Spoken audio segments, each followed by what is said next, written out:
साथियों नमस्कार, आप सबका स्वागत करता हूं आपका अपना ही चैनल एफएस ज्ञान में। आज हम मिड लाइन आकलन प्रयोजना कार्य कक्षा 6वीं के संस्कृत सब्जेक्ट करने वाले हैं। इसमें प्रयोजना क्रमांक 1, 2, 3 है दिए गए हैं। इसमें से हमें केवल 2 ही को बच्चों से करवाना है। और ध्यान दीजिए, ये प्रयोजना कार्य सबके लिए अनिवार्य है। तो प्लीज़ वीडियो में मैं वो बहुत ही बेहतरीन तरीके से सरलता से आपको समझाऊंगा कि कैसे हम प्रयोजना को बनाएं और उसका सटीक आंसर लिखें। चलिए, संस्कृत सब्जेक्ट है हमारा। तो यहाँ पर प्रश्न क्रमांक 1 है, मैं पढ़ रहा हूँ, ध्यान से सुनिएगा।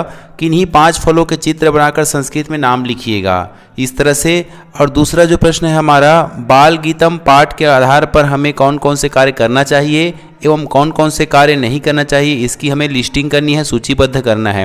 प्रश्न तीसरा है, पर्यावरण संरक्षण के लिए किस किस प्रकार से कार्य किए जा सकते हैं, कार्य योजना बनाइएगा। चलिए, प्रश्न क्रमांक 2 और 3 को मैं अपने प्रोजेक्ट में शामिल किया हूँ। चलिए, कैसे बनेगा, कैसे आसानी से हम लिख पाएंगे।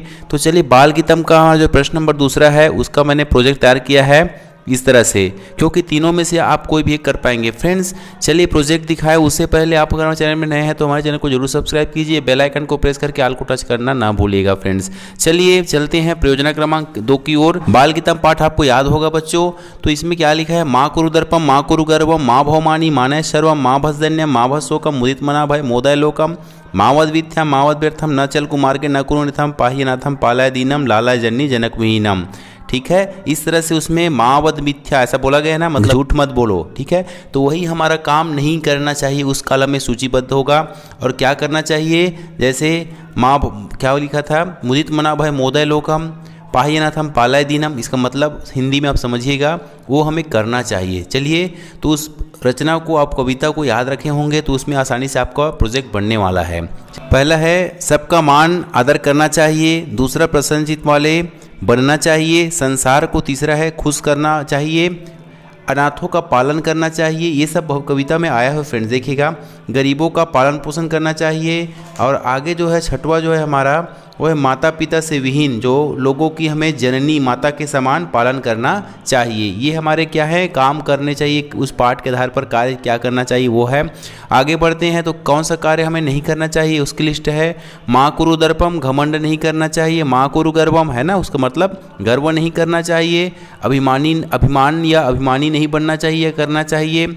गरीबी को ग्रहण नहीं करना चाहिए। ठीक है, आगे जो 5वां पॉइंट है हमारा, शोक दुख नहीं करना चाहिए। 6वां पॉइंट है, मिथ्या या झूठ नहीं बोलना चाहिए। व्यर्थ या बेकार की बातें नहीं बोलना चाहिए। बुरे रास्ते पर नहीं चलना चाहिए।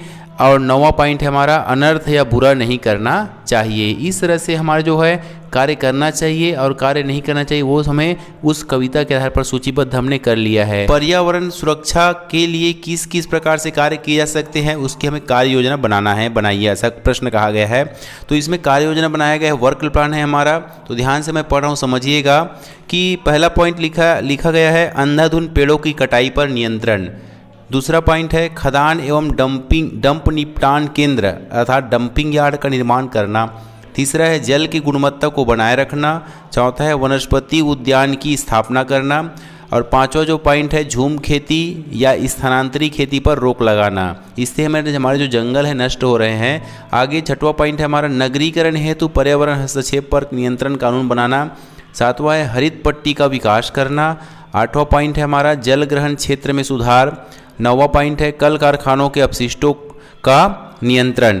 इस तरह से 10वां जो पॉइंट है, नवीनीकरण स्रोतों का अधिकतम उपयोग है। अब ये हमारा वर्क प्लान है। इससे हम क्या करेंगे, पूरे हमारे जो पर्यावरण की सुरक्षा के लिए हमारा कार्य योजना निर्मित हो गई। ये पालन करें तो हमारी सुरक्षा, हमारी जो जैव विविधता है वो क्या रहेगी, पूरी तरह पुष्ट रहेगी, तंदुरुस्त रहेगी। चलिए फ्रेंड्स, वीडियो यहीं तक है, मिलते हैं ऐसे बेहतरीन वीडियो के साथ। तब तक के लिए जय हिंद, जय भारत।